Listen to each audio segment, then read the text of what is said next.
of lecture is different. Now I will explain. My lecture is of two part.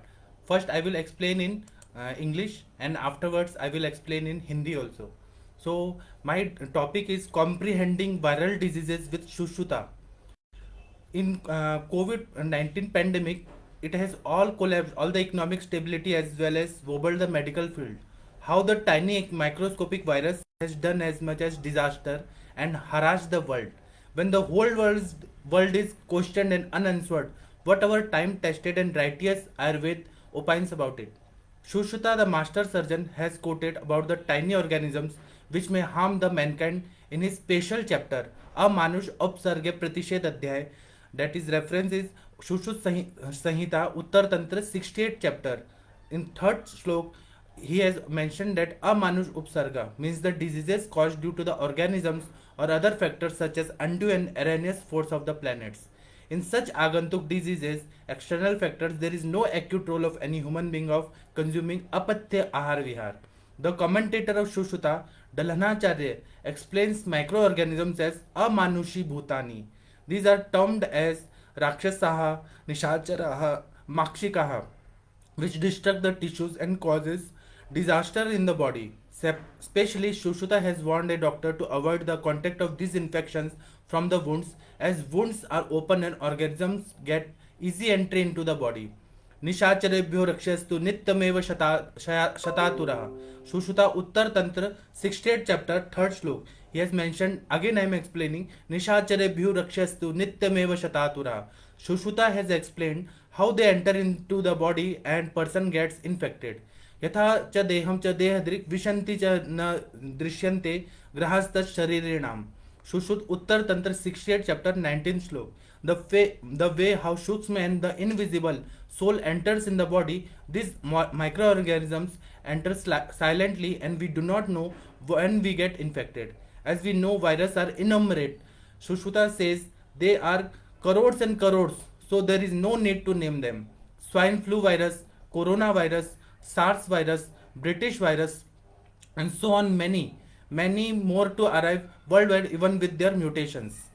In Shushut Uttar Tantra, Shushutacharya in 68th chapter, in shlok number 22, he has mentioned that Tesham Grahanam Paricharaka Ye Koti Sahasrayut Padma Sankhya Asrijya Mas Asrigva Mas Bhuja Subhima Nishaviharasha Tama Vishanti. All these viruses are called as Bhima and Atyarth Bhayankar, means the dreadful. The Bhutas provoke three doshas and act as poison and suddenly create diseases. In Shushut Samhita Uttar Tantra 68th chapter 55th slok, he has mentioned that Vedyaturo Nihantyoste Dhruvam Kruda Mahajasa. This can create a dreadful situation and hence doctors should be competent and well equipped. How to prevent their entry in the body and how to repel them. Nowadays we use sanitizers and disinfectants. Shushuta has advised some effective measures for it. सर्षपा परिष्टपत्राभ्याम सर्पिशालवणेन च द्विरः कार्यधूपम दशरात्रम तंद्रितः. Shushut Sutra Sthan 90th chapter 20th slok. Burn the mustard seeds, neem leaves, sandal salt and cow ghee and make dhoop and twice a day without any fail for 10 days. The dhupan is called as Rakshogna Vidhi and repels the small organisms. Due to fumigation, the Rakshasa or Bhut become hetojas. It means they become inactive and their livingness become less. Thus, these bhutas not only merely get repelled but also become inactive to increase doshas in the wounded patients. All the world is facing disaster or severe viral infections, but as we have come across to the fact that its response to everyone is different. Many of the patients were suffered from common cold and fever due to the seasonal changes, but all had not faced respiratory arrest. A very few of them, that is only 10%, have been faced morbid situation. It is the basic query that why the immunoresponse of each person is different. For this, Shushuta has explained all the things. First one, according to Shushuta, the Atmavan person who undergoes ideal diet has an equilibrium of the doshas and whose dhatus are in healthy condition may suffer from common cold or fever due to the dosh vriddhi, but can repel the viral infection without any major fatal problem like respiratory distress. सर्व एव रणः क्षिप्रम सहरोन्त्य आत्मवताम सुभिषग्भिश्चोपक्रांता अनात्मवानश्चेप उपक्रांता प्रदुष्यन्ति प्रकृतधत्वाद दोषाणाम. In Shushruta Sutra San 20th chapter 6th shlok he has mentioned that Shushruta has wisely advised that those people who are Atmavan will get the wounds fast cured without any suppuration or complications due to healthy tissues, but condition is that those with pravriddha doshas take a long time to heal, though treated by a great physician and with the potent medicines. Though he exemplifies about the wound, this phenomenon is applicable to other diseases also. Ati doshkar ahar leads to suppression of wound. Shushruta refers to hitkar ahar quoted by him. Hita hitya yashchoktam nityamev samacharit. For the Ati Doshkar Ahar, he has mentioned in Shushut Sutra San 90th chapter 16th slok, Ati Doshkar Ahar, that is, that are Navadhanyam, Mashatil, Kalay, Kulatha, Nishpav, Harita Shak, Amla, Lavan, Katuka, Gud, Pisht, Vikruti, Villur, Shushka, Shaka Vikan, Nod, Anupad, Mas, Vasa, Shitoda, Krishra, Payas, Dadi, Dugda, Takra Prabhitini, Pariharit. These should be avoided, that are Navadhanya, Mash, Til, Kalai, Kulath, Nishpav, green leafy vegetables, Amla Rasatmak Ahar, Lavan Rasatmak Ahar, Katu Rasatmak Ahar, Jaggery, good should be avoided. Pisht Vikruti means sweets, etc. And Vallur Shushka Shak and Anup Mas, Vasa, Shitodak means chilled cold water, Krishra and Payas should dahi, dudh, takr should be avoided for recovery. Second one is ajirna. Indigestion is the major cause of the deterioration of the body tissues and complications in the body systems. Ayurveda emphasized to rule out the arm or ajirna always in the initial stage of disease. The diseases may get control or minimized if a person gets rid of the indigestion in the initial stage.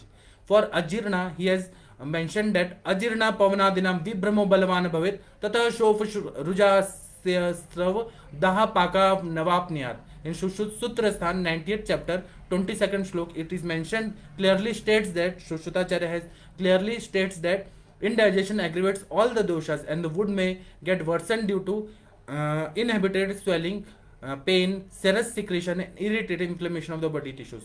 Now complications of all these things.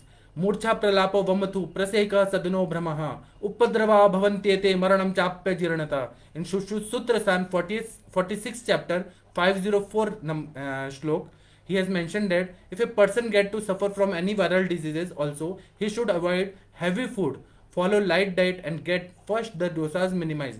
Thus his recovery becomes fast without any severe complications. This advice of Shushruta is not worthy, as nowadays it is observed that hospitals treating diseases like corona, in modern hospitals, they give patients heavier and dosh vridhikar diet like paneer or fried vada or black gram, high protein diet they are giving, which should be stopped according to Ayurvedic principles. Shushruta here says that Abtarapanam Madhya Upakramah Eva Sarva Shofanam Samanya Pradhanatamascha. Shushruta Chikitsa Sthan 1st chapter 11th number shlok. Dalhana, commentator of Shushrutaracharya, has mentioned that Samanya Sarva Shofita Pradhanatam Ashurog Haratvat. Snigdha Ushna Alpadrava liquid that is recommended for patient. It means gruel of rice, Mudga Yush is ideal for patients. Now Vihar for viral diseases. He has mentioned that Shushrutaracharya in Shushruta Sutra Sthan 20th chapter 6th shlok तथा ब्रह्मचर्य निवार्त शक्नो शयनोष्णदक स्नान निशा स्वप्न व्यायाम चैकेन्तातः पत्यतमः means ekant hitkar ahar vihar are nivat shayan sleeping in ventilated but in such place where direct contact with blowing of wind is not present.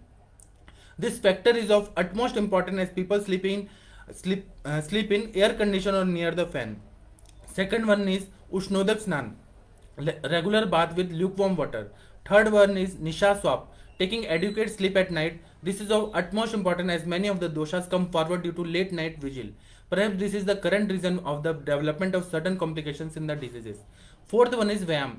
This is the most important regimen of the day, as if doshas accumulated in a small amount get nullified due to exercise. Exercise makes our body active and our body tissues remains powerful and compact. Now body and mental conditions. These are also important. तत्र वयस्थानं दृढ़ानां प्राणवतां सत्वताम् आत्मवतां च सुचिकित्स्या व्रणः एकस्मिन् वा पुरुषे यत्र चतुर्गुणचतुष्टयं तस्य सुख साध्यतमः। Sushruta San 23 chapter 3rd slok. Younger patients with compact, elastic, and tough body tissues have a great recovery graph. The people who have a strong mental amplitude can bear all pains, face the situation strongly, and seldom suffer from any complication. On the contrary, the patient with comorbid conditions like and having flaccid and flawed body tissues like diabetic, asthma patients, and with diseases like severe skin disorders are considered an illumination of the fear of the being morbid. Sushruta has widely stated these patients are as asadhya. These patients have shithil, flaccid dhatu and dosha embedded in them. Dushta doshas embedded in them. Hence suddenly get transferred into complications. These are the time-tested and factual sayings of the Master Surgeon Sushruta about the treatment modalities and complications of viral diseases. In the recent pandemic of COVID-19, it is observed that the world is searching for some herbal remedy for the viral diseases. Researchers are searching consequences of herbals like Guduchi, Shatavari, Kalmek, and many more through different research models. But mere medicines without following Sushruta's valuable strategy will not work effectively. Also, a mere viral infection can make a terror campaign and can prove mortal of Sushruta as wisdom is not tagged. अब मैं यही चीज़ जो है यह मैं हिंदी में बताता हूँ। सुश्रुताचार्य जी ने जो वायरल डिजीजेस को ठीक करने के लिए कुछ कॉन्सेप्ट बताए हैं, उसको अगर हमने बेसिक प्रिंसिपल को अगर अपनाया आधुनिक काल में तो वह ज़्यादा इफेक्टिव रहेगा। अभी जब कोविड-19 का जो पेंडेमिक है, इसके वजह से क्या हो रहा है कि पूरे दुनिया में आर्थिक जो गड़बड़ी हो गई है, मतलब इंस्टेबिलिटी आ गई है, और मेडिकल फील्ड तो पूरी तरह से उसी पे, मतलब मेडिकल फील्ड के सारे डॉक्टर्स उसी में लगे हैं कि किस तरह से रोगों को, ये कोविड-19 को हम वो पेशेंट्स को बचाएं। तो हमें आयुर्वेद की दृष्टि से अगर हम लोग सुश्रुत संहिता देखते हैं तो उन्होंने क्या बताया। और फिर दूसरा बात यह है कि जो एकदम सूक्ष्माति सूक्ष्म माइक्रोस्कोपिक जो वायरस है, उसने पूरी दुनिया में हाहाकार मचा दिया है, भयंकर रूप ले लिया है, और पूरी दुनिया घबरा रही है इससे कि आगे क्या होगा। हम लोग वैक्सीन तो ले रहे हैं, 2 डोज हो गए हैं, उसके बाद क्या होगा। वायरस का जो तीसरा वेव आ रहा है तो उसमें क्या होगा, म्यूटेशन होगा तो फिर क्या होगा। तो इसमें आयुर्वेद ने क्या बोला है, सुश्रुताचार्य जी ने क्या बोला है, वह भी जानना बहुत जरूरी है। जो सुश्रुताचार्य हैं वो शल्य चिकित्सक हैं, और उन्होंने, क्योंकि वो सर्जरी करते थे तो वायरस, बैक्टीरिया, इन सब के बारे में तो उनको जानकारी होनी अपेक्षा है हमारा कि वो होगा ही होगा उनको। तो उन्होंने बोला है कि जो हमारा सुश्रुत संहिता का उत्तर तंत्र है, जो 68 चैप्टर है, 60वां नंबर का चैप्टर है, उसमें अमानुष उपसर्ग प्रतिषेध अध्याय, अमानुष उपसर्ग, यह अमानुष जो है, यह जो ऑर्गेनिजम्स है, बैक्टीरिया और वायरस, उसके बारे में उनको जानकारी थी, और उसका ही प्रतिषेध अध्याय इस तरह से वर्णन किया है। मतलब अमानुष उपसर्ग ये शब्द उन्होंने बैक्टीरिया और वायरस के लिए बोला है। उनका जब इन्फेक्शन मैनिफेस्टेशन हो जाता है तो क्या क्या हो जाता है, तो उन्होंने बताया है कि बहुत सारी बीमारियां होती हैं जो छोटे छोटे सूक्ष्माति सूक्ष्म जो जीवाणु होते हैं उनकी वजह से होता है, और यह जो रहते हैं ये पूरे अपने पृथ्वी ग्रह पे वो रहते ही रहते हैं, इस संसार में उनका निवास है ही। तो यह आगंतुक रूप में आ जाते हैं शरीर में, और इनका कोई ये रहता है कि तुरंत ही वो तीव्रावस्था में शरीर को नुकसान देते हैं। और सुश्रुताचार्य जो हैं, उन्होंने, उनके जो कमेंटेटर है डलहनाचार्य, उन्होंने माइक्रो ऑर्गेनिज्म जो है उनको अमानुषी भूतानी इस तरह से बहुत अच्छे से वर्णन किया है। और उन्होंने क्या क्या शब्द यूज किया है, जो माइक्रो ऑर्गेनिजम्स है, बैक्टीरिया और वायरस है, उनके बारे में उन्होंने, डलहनाचार्य जी ने बोला है कि राक्षस, निशाचर, माक्षिका, जो शरीर को नुकसान देते हैं और शरीर को बहुत ज़्यादा तकलीफ देते हैं और बहुत सारे बड़े बड़े बीमारियां करते हैं। इसलिए सुश्रुताचार्य जी ने डॉक्टर जो वैद्य होते हैं उनको बोला है कि इन्फेक्शन से आप अपने आप को बचाइए, क्योंकि ये वुंड जो अगर खुला रहेगा, डॉक्टर्स को बोला है कि आप खुद को भी बचाइए और आपके रोगी को भी बचाइए। तो उन्होंने बोला है कि अगर ये जो व्रण है अगर ये खुला रहेगा तो अपने आप ये बैक्टीरिया, वायरस जो है उनका एंट्री हो जाएगा। इसी को और बहुत सारे और भी कमेंटेटर है, उन्होंने बताया कि पहले के ज़माने में जो बलि प्रथा होती थी, जब भैंसे को काट दिया जाता था, बकरे को काटा जाता था, जो कुर्बानी इस्लाम में भी दिया जाता था, तो जहाँ पर भी ब्लड वगैरह रहता है ना, तो सारे माइक्रो ऑर्गेनिज्म उसमें जाके चिपक जाते हैं। तो वह प्रथा तो उस जमाने में थी। जहाँ पर भी जख्म होगा, ब्लड होगा, वहाँ पे माइक्रो ऑर्गेनिज्म जो है, बैक्टीरिया, वायरस, वो तुरंत ही एंट्री कर देते हैं। इसी को सुश्रुत संहिता में उत्तर तंत्र में 68 चैप्टर 3 नंबर का श्लोक में बताया है कि निशाचरेभ्यो रक्षस्तु नित्यमेव शतातुरा। सुश्रुताचार्य जी ने बताया है कि वो कैसे शरीर में प्रवेशित करते हैं। जो लोग ना निशाचरेभ्यो मतलब जो वायरस है, बैक्टीरिया है, यह हमेशा शरीर में प्रवेशित होना चाहते हैं, इसलिए रक्ष्यस्तु नित्यमेव शतातुरा। मतलब जो शत के पेशेंट है, जिनको इंजुरी हो गया है, एक्सटर्नल इंजुरी हो गया है, इंटरनल इंजुरी हो गया है, उनको रक्ष्यस्तु नित्यमेवम, मतलब ये बताया है कि उनकी रक्षा करनी चाहिए। सुश्रुताचार्य जी ने बताया है कि किस तरह से वो शरीर में प्रवेशित हो जाते हैं, किस तरह से इन्फेक्शन करते हैं। तो उत्तर तंत्र में 60 चैप्टर का जो 19 नंबर का श्लोक है, अमानुष प्रतिषेध्य अध्याय जो बताया है, उन्होंने बताया है कि यथा देहम च देहदृक् विशंति न च दृश्यन्ते ग्रहास्तद्वत् शरीरिणाम। सूक्ष्म और जो दिखाई देने वाले नहीं, ऐसे जो आत्माएं हैं, जीवाणु हैं, वह इस तरह से शरीर में प्रवेशित हो जाती हैं और वो चुपचाप प्रवेशित हो जाते हैं और हमें पता नहीं चलता है कि उससे किस तरह से इन्फेक्शन हो गया है। और यह बहुत ही असंख्य होते हैं, उनको हम काउंट ही नहीं कर सकते हैं, करोड़ से करोड़ होते हैं और हम उनको नाम भी नहीं दे सकते हैं। और आज के ज़माने में मॉडर्न डॉक्टर्स नाम देते हैं, swine flu virus, corona virus, zika virus, अलग अलग नाम देते हैं, ब्रिटिश वायरस, सार्स बोलते हैं, ये सब नाम दिया जाता है। और भी आने वाले जो हैं टाइम में, वह तो और भी वायरस आने वाले हैं, इनका है, मतलब ये पूरे संसार में रहते हैं। ऐसा जब रिसर्चर्स ने जब जो ये स्पेस में अपने रॉकेट छोड़े, तो उन्होंने पृथ्वी के ऊपर जो ओजोन लेयर है उधर देखा, तो ओजोन लेयर के ऊपर एक लेयर ऐसी है जहां पर crore of billions of billions virus वहां पे हैं और वह हर साल वो पृथ्वी पे आते हैं। और वह वायरस कैसा होता है कि अगर शरीर में जाएगा तो जीवित हो जाता है, बाहर रहेगा तो डेड रहेगा। इस तरह से वायरस के बारे में रिसर्च हुआ है कि पृथ्वी के पूरे ओजोन लेयर के ऊपर ये वायरस का कॉलोनीज ऑफ कॉलोनीज है। तो और ये रहेंगे, सुश्रुताचार्य के काल में भी रहते थे, चरक संहिता में भी इसके बारे में बताया है और वाग्भट में भी बताया है। मैं उसके बारे में बाद में चर्चा करूंगा। आज का जो विषय है वो सुश्रुताचार्य पर व्याख्यान के लिए है। तो इसीलिए इन्होंने, सुश्रुताचार्य जी ने उत्तर तंत्र 68 चैप्टर 22 नंबर का श्लोक में बहुत अच्छा बताया है कि तेषाम ग्रहणम परिचारका ये कोटि सहस्रायुक्त पद्म संख्या अस्त्र वसामास भुजा सुभीमा निशाचर विहारश्य तमा विशंति। इन्होंने बोला है कि कोटि कोटि सहस्त्र, अगर हमने 1000 इंटू करोड़, इनको अगर हमने ये कर दिया, मल्टीप्लाई किया, और पद्म संख्या बताते हैं, बिलियंस के बाद भी जो पद्म संख्या है उससे भी असंख्य है ये सब। इसीलिए इनको भीम बोला है, अत्यंत भयंकर बोला है, और इनको बोला है कि ये जानलेवा हो सकते हैं। और ये क्या करते हैं, जब प्रवेशित होते हैं तो अपने शरीर के जो तीनों दोष हैं, वात पित्त कफ, इनको बहुत ज्यादा प्रकोपित कर देते हैं और शरीर में एक तरह का विष तैयार कर देते हैं। और वह जब विष तैयार होता है उससे बीमारी उत्पन्न हो जाता है। इसीलिए सुश्रुताचार्य जी ने ऐसा बताया 60 नंबर का श्लोक में, 60 नंबर का अध्याय में, जो भूतानी अमानुष उपसर्ग प्रतिषेध अध्याय में ऐसा बताया कि 55 नंबर का जो श्लोक है उसमें ऐसा बता रहे हैं कि वेद्यातरो निहंदस्ते ध्रुवम क्रुद्धा मोह जैसा। यह बहुत ज्यादा तकलीफदायक कंडीशन हो सकती है, इसलिए डॉक्टर के पास सर सामर्थ्य होना चाहिए, सर सामग्री होना चाहिए कि वह जो माइक्रो ऑर्गेनिज्म का अटैक हुआ है शरीर में, तो उससे वो प्रतिकार करे और बचा सके अपने रोगी को और खुद को भी। और किस तरह से उनकी एंट्री को हम रोक सके, मतलब उनका जो प्रवेश है उसको रोक सके, और किस तरह से उनको दूर भगाया जा सके।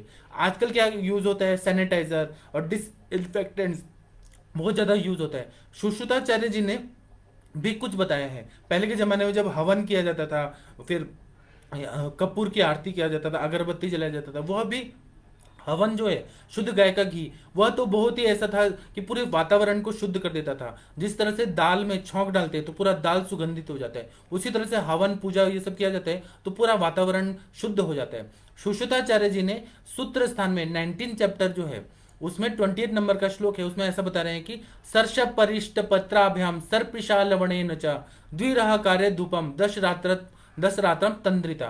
मतलब उन्होंने बोला है कि सरसों के बीज लेना है, नीम के पत्ते लेना है, सेंधा नमक लेना है, गाय का घी लेना है और इनका धूप बनाना है और सुबह शाम इसको जलाना है 10 दिन।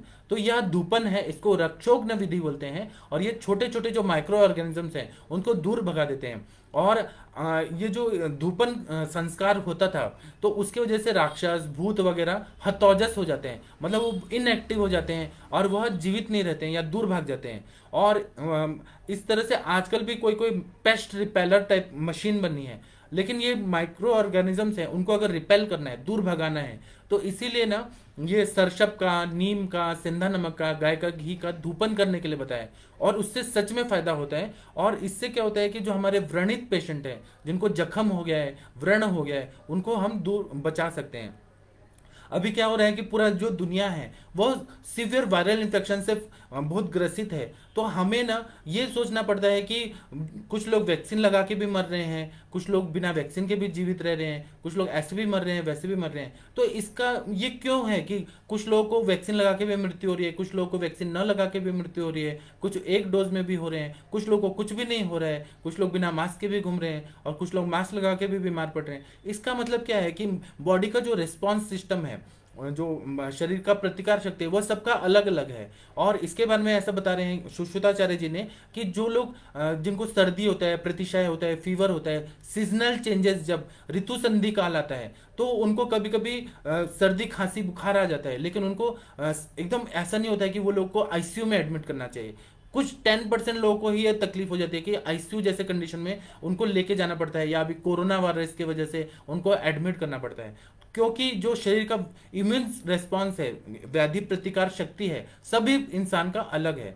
सुश्रुताचार्य जी बोल रहे हैं कि जो आत्मवान रोगी है, आत्मवान जो पुरुष है, रोगी से अच्छा पुरुष है, वह अच्छा खाना खाता है, तीनों दोषों का साम्यावस्था रहती है, वात पित्त कफ बैलेंस रहते हैं, तो उनको ना उनका शरीर एकदम प्राकृत रहता है। समदोष समाग्निश समधातु मल क्रिया प्रसन्नात्म इंद्रियमना स्वस्थित्यभिधीयते। यह समदोष समधातु मल क्रिया ये प्राकृत रहता है, आत्मा इंद्रिय मन प्रसन्न रहता है, तो उनको कोई भी बीमारी अगर आ भी रही है तो वो जल्दी से जल्दी ठीक हो जाते हैं। उनकी दोषों की वृद्धि हो रही है, जैसे ऋतु संधि काल आ रहे हैं तो दोषों की वृद्धि हो रही है, उन पे वायरल इन्फेक्शन होता है, लेकिन वो कोई ज्यादा तकलीफ नहीं देता है। इसीलिए उन्होंने बताया है सूत्र 22 चैप्टर 6 श्लोक में बताया कि सर्व एव व्रणा शिप्रम सर्वंत्याद आत्मोत्तम सुभिषक भी च उपक्रांता अनात्मवान गेयोश्चपक्रांत प्रदुष्यंते प्रकृतवाद दोषाणाम। मतलब सुश्रुताचार्य जी ने बोला है कि जो लोग आत्मवान रोगी रहते हैं, जो बलवान रहते हैं, इंद्रियों पे नियंत्रण रहता है, जो शरीर में शुक्र धातु है उनका, वह जल्दी ठीक हो जाते हैं, और उनका कोई भी ऐसा चीज नहीं होता कि शरीर को नुकसान पड़े, शरीर को बहुत ज्यादा तकलीफ हो। उनको आता है, बीमारी सबको होती है, लेकिन वो जल्दी रिकवर होते हैं। और जो लोग का बहुत दोष बढ़ गया है और उनको बहुत टाइम लग रहा है, तो उनको हम चिकित्सा देके, अच्छी अच्छी दवाइयां देके हम लोग ठीक कर सकते हैं। लेकिन कुछ लोग अति दोषकर आहार विहार का सेवन करते हैं, तो उनका जो व्रण है या फिर बीमारी है वो बहुत ज्यादा बढ़ जाता है। तो इसीलिए सुश्रुताचार्य जी ने हितकर आहार और अहितकर आहार इसके बारे में बहुत अच्छे से विस्तार से बताया। तो क्योंकि ना एक तो होता है वायरस का इन्फेक्शन और दूसरा होता है शरीर की प्रतिकार शक्ति। तो इसीलिए उन्होंने बोला है कि हिताहिते यच्चोक्तम नित्यम एवं समाचरित। इसलिए हर मनुष्य को यह चाहिए कि हितकर आहार क्या है, हितकर विहार क्या है, यह सब देखकर, और अहितकर को क्या त्याग करना है, अहितकर विहार को क्या त्याग करना है, इस तरह से समाचार नित्यमेव समाचार रोज अभी अपने आप को देखकर फिर चिकित्सा के लिए हमें कोशिश करना चाहिए। मतलब शरीर को स्वस्थ रखना मनुष्य का परम धर्म है। और चरकाचार्य जी ने ऐसा बोला है कि सर्वम परित्यज्य शरीरम अनुपालित, सब कुछ त्याग के पहले शरीर की रक्षा करो। शरीर है तो धर्म अर्थ काम मोक्ष सब मिल देगा। तो अति दोषकर भाव आहार जो है, अति दोषकर आहार के बारे में सुश्रुताचार्य जी ने जो 19वां चैप्टर है, 19 चैप्टर है, उसका 16वां नंबर का श्लोक है, उसमें ऐसा बताया कि नवधान्यम, मतलब नया जो चावल आ जाता है वो अभिसंधि रहता है, मांस रहता है वो अभिसंधि रहता है, तिल का सेवन बहुत ज्यादा करना वो अभिसंधि रहता है, कलाय कुलत्थ ये अभिसंधि रहता है, निष्पाव जो रहता है वो बहुत ज्यादा अभिसंधि रहता है, फिर हरित शाक यह तीनों दोषों का प्रकोप करता है, अभिसंधि रहता है, स्त्रोतावरोध करता है। अम्ल रस का सेवन, लवण का सेवन, कटु का सेवन यह क्या होता है, पित्त बढ़ाता है। फिर गुड़ का सेवन अभिसंधिकर होता है। फिर गुड़ पिष्ट विकृति, गुड़ से बनाए हुए बहुत सारे मिठाइयां हैं, या शुष्क साग है, मतलब सूखा हुआ जो साग का सेवन किया जा रहा है, या फिर आनुप औदक मांस का सेवन किया जा रहा है, शीतोदक मतलब ठंडा पानी पिया जा रहा है, बहुत ज्यादा खिचड़ी डेली डेली खाया जा रहा है, बहुत ज्यादा दही बहुत ज्यादा खाया जा रहा है, बहुत ज्यादा दूध पिया जा रहा है, दूध में भैंस का दूध बहुत ज्यादा पिया जा रहा है। फिर खीर का सेवन बहुत ज्यादा, दूध और चीनी और चावल से बनाया हुआ जो खीर का सेवन अति मात्रा में किया जा रहा है। खट्टा तक्र पिया जा रहा है, तक्र जो रहना चाहिए वो फ्रेश होना चाहिए, लेकिन बहुत ज्यादा तक्र का सेवन कर रहे हैं, खट्टा खट्टा तक्र का सेवन कर रहे हैं, तो वो महाभिसंधि होता है। इसलिए अति दोषकर आहार का सेवन वर्ज्य करना चाहिए। दूसरा भाग बात उन्होंने सुश्रुताचार्य जी के हिसाब से मैं बता रहा हूँ, उन्होंने बोला है अजीर्ण। अजीर्ण से बहुत सारे शरीर में बीमारियां हो जाती है, आम दोष उत्पन्न हो जाता है। अजीर्ण के वजह से, अजीर्ण ही अवस्था जो है वह इनिशियल स्टेज रहती है बीमारी का, आमावस्था ही रहता है। अगर हमने उसको कंट्रोल नहीं किया या उसको कम नहीं किया तो उससे ना बहुत सारे तकलीफ हो जाते हैं। और अजीर्ण के वजह से क्या क्या बीमारियां होती हैं, तो सुश्रुताचार्य जी ने 19 नंबर के श्लोक अध्याय में 22 नंबर के श्लोक में बताया है, अजीर्णा पवनादिनाम विभ्रमो बलवान भवेत तथा शोफ रुजा स्त्राव दाहा पाका नवापनियात। मतलब सुश्रुताचार्य जी ने क्लियर बताया है कि जो इनडाइजेशन है, अग्निमांद्यता, अजीर्ण है, उसके वजह से तीनों दोष प्रकोपित हो जाते हैं। जो व्रण है वो और खराब हो जाता है। शरीर व्रण का मतलब ये व्यापक अर्थ है कि बीमारी और बढ़ जाती है और उसके वजह से पूरे शरीर में सूजन आती है, बहुत ज्यादा दर्द होता है, बहुत ज्यादा स्त्राव निकलने लगता है, बहुत ज्यादा इन्फ्लेमेशन हो जाता है, शोथ हो जाता है, हर एक सेल डिस्टर्ब हो जाता है। यहाँ वुंड का मतलब है कि व्यापक अर्थ में हर व्याधि बढ़ जाती है और व्याधि और हो जाती है।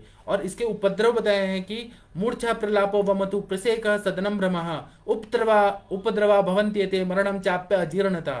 अगर अजीर्ण अवस्था रहे तो वायरल डिजीजेस ज्यादा एग्रेवेट हो जाती हैं, बढ़ जाती हैं। इसीलिए हम इंसान को हैवी फूड, जो गुरु आहार है, उसका सेवन बंद करना चाहिए, लघु आहार का सेवन करना चाहिए। सबसे पहले दोषों को बैलेंस करना चाहिए, जो बढ़े हुए दोष हैं उनको कम साम्यावस्था में लाना चाहिए, बढ़े हुए दोषों को कम करना चाहिए, तभी रिकवरी फास्ट हो जाती है और जो उपद्रव है वह उससे हम लोग बच सकते हैं। और दूसरा सुश्रुताचार्य जी बोल रहे हैं कि आजकल क्या है, सुश्रुताचार्य जी के अपोजिट आजकल जो हॉस्पिटल वाले हैं, मॉडर्न हॉस्पिटल वाले हैं, वह क्या करते हैं कि हाई प्रोटीन डाइट, इसलिए वो वड़ा पाव खिलाते हैं जो बहुत ज़्यादा चने के दाल से बना हुआ रहता है।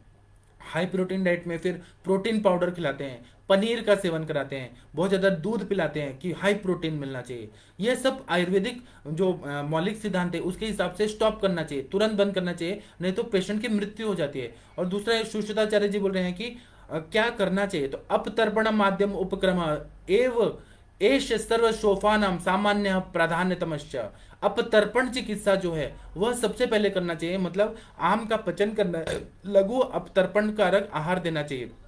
डल्हनाचार्य जी जो टीकाकार हैं उन्होंने बोला है कि सामान्य सर्वशोफिता प्रधानतम आशुरोग हरत्वात्, मतलब स्निग्ध आहार देना चाहिए, उष्ण आहार देना चाहिए, अल्प आहार कम मात्रा में खाना देना है, द्रव आहार मतलब लिक्विड देना चाहिए, सूप या जूस देना चाहिए, ऐसा बताया पेशेंट के लिए। और उसमें हम लोग चावल का मंड दे सकते हैं, पेया दे सकते हैं, मुद्गयूष दे सकते हैं। यह आयुर्वेद के हिसाब से सर्वश्रेष्ठ चिकित्सा है। फिर विहार में बताया कि तथा ब्रह्मचर्य निवात शयनोष्णाद उष्णोदक स्नान निशा स्वप्न व्यायाम चैकांतता पथ्यतमा। सुश्रुत संहिता में सूत्र स्थान में 20वां चैप्टर का 6वां नंबर का श्लोक है। इसमें बता रहे हैं कि एकांत हितकर आहार विहार, मतलब एकांत में रहना है। और हितकर आहार विहार क्या करना है, तो 4 स्टेप बताएं।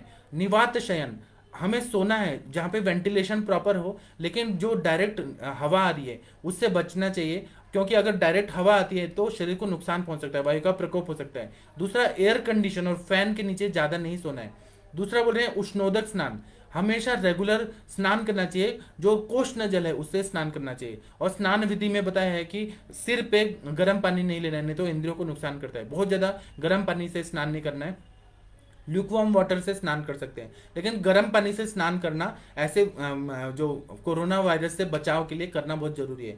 फिर बताते हैं निशा स्वप्न, मतलब रात को जल्दी से जल्दी सोना चाहिए। ऐसा ग्रंथों में बताया है कि जब शाम में सूर्यास्त होता है तो पक्षी जब अपने घर जाने लगते हैं तब खा पी के थोड़ा सा वॉक करके और तभी सो जाना चाहिए। लेकिन आजकल लोगों का क्या है कि सुबह 2-3 बजे तक सोते हैं और लेट उठते हैं, तो इसके वजह से क्या होता है कि दोष प्रकोपित हो जाते हैं। सुबह पेट साफ नहीं होता है, कॉन्स्टिपेशन होता है, और जो मल है वो विष रूप रहता है, वो शरीर में फिर मिल जाता है और उससे और बीमारियां होती है, प्रतिकार शक्ति नष्ट हो जाती है। इसलिए रात को तो जागरण पूरी तरह से वर्ज्य बोला है। और कोई भी उपद्रव होने से बचाव के लिए जल्दी से जल्दी सोना चाहिए।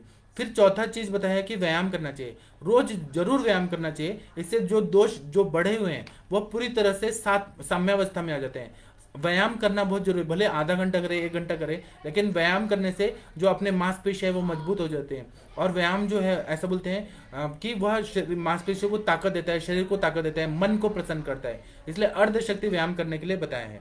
फिर इसके बाद में शरीर और शारीरिक और मानसिक कंडीशन रहना भी बहुत जरूरी है। इसलिए इन्होंने बोला है सुश्रुत स्थान में 23वां चैप्टर में 3 नंबर का श्लोक ऐसा बोल रहे हैं कि तत्र वय स्थानम दृढ़ानाम प्राणवताम सत्वताम आत्मवताम च सुचिकित्स्यस्तावरणा एकस्मिन् व पुरुषे यत्र चतुर्णयम तत्स्य सुख साधनीय तमः।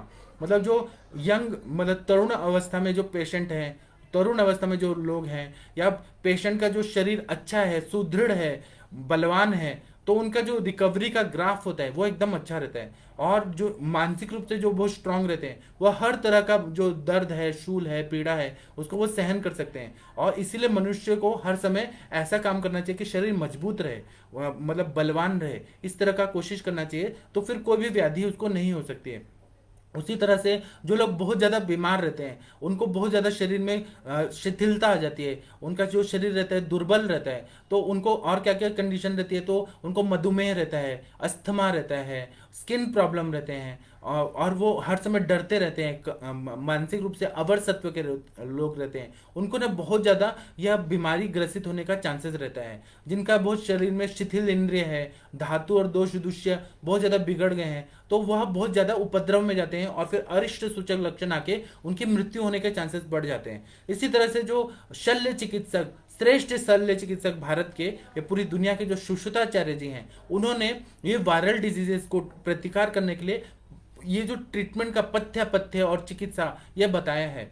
अभी क्या है कि कोविड के 19 जो हुआ है, तो हर्बल मेडिसिन पे बहुत ज़्यादा लोग रिसर्चेस कर रहे हैं कि वायरल डिजीजेस से कैसे निकला जाए। तो गुडुचि पे बहुत ज़्यादा रिसर्च हो रहा है, शतावरी पे हो रहा है, कालमेघ पे हो रहा है। तो ये तो रिसर्च का भाग है, तो वो तो होते रहेगा। और लेकिन हमें अगर सुश्रुताचार्य जी का पथ्य आहार विहार को अगर हमने किया तो पेशेंट को जल्दी से जल्दी हम लोग को बचा सकते हैं। और ये हमारे हर एक जो चिकित्सक हैं उनका काम है कि हमें ना सुश्रुताचार्य जी के जो आहार और विहार पथ्य बताएं वह हम लोग काउंसलिंग करके बताएं, क्योंकि सुश्रुताचार्य जी थे वो बहुत श्रेष्ठ और बहुत ज़्यादा होशियार चिकित्सक हैं, इसलिए उनका बारे में जानना बहुत जरूरी है। अब मैं अपना लेक्चर बंद करता हूँ। आप लोग का कोई भी प्रश्न है उसका मैं उत्तर देने का कोशिश करता हूँ। डॉक्टर जितेंद्र, 1 मिनट में इसको स्क्रॉल करके देखता हूँ और मैं आप लोग के सारे प्रश्नों का उत्तर देने का कोशिश करता हूँ।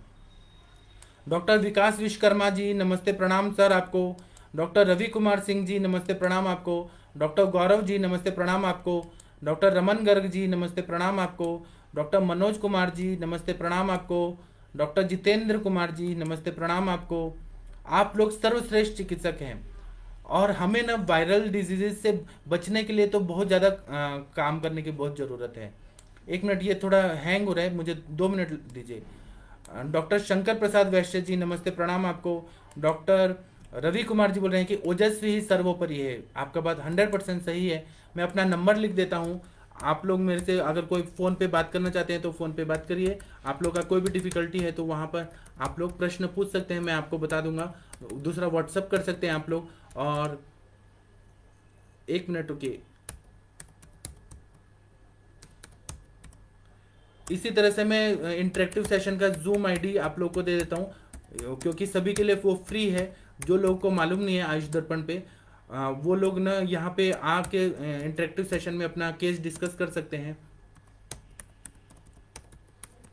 अब मैं ये आईडी और पासवर्ड दे देता हूँ ताकि सभी लोगों को फायदा हो। जी देखिए, मैंने दे दिया। सोनाली जी बोल रहे हैं कि सर पेशेंट को यूज से ब्लोटिंग हो जाती है तो क्या दे, मूंग खाए तो ब्लोटिंग होता है पर तूर दाल नहीं खाए तो क्या करें। आप क्या करिए कि उसमें ना कृत मांस, कृत और अकृत बताया है, मतलब तड़का दे के बताया, तो उसमें आप थोड़ा सा अदरक डाल दीजिए, त्रिकट्टू डाल दीजिए, तो ब्लोटिंग जो आदमान हो रहा है वह नहीं होगा। डॉक्टर सोनाली जी आप ना अगर उसमें अपने दीपन पाचन द्रव्य डालें, अजवाइन डालें, जीरा डालें, बहुत अच्छा फायदा होगा। डॉक्टर अनुरिता जी बोल रही हैं कि superbly explain microbiological infections by great Sushrutacharya ji. Thank you, thank you. अब अनुरिता जी अभी मुझे आज्ञा दीजिए, हम लोग 8 बजे मिलते हैं इंटरेक्टिव सेशन में, तो हम लोग वहाँ पे डिस्कस करेंगे सारा केसेस। Thank you.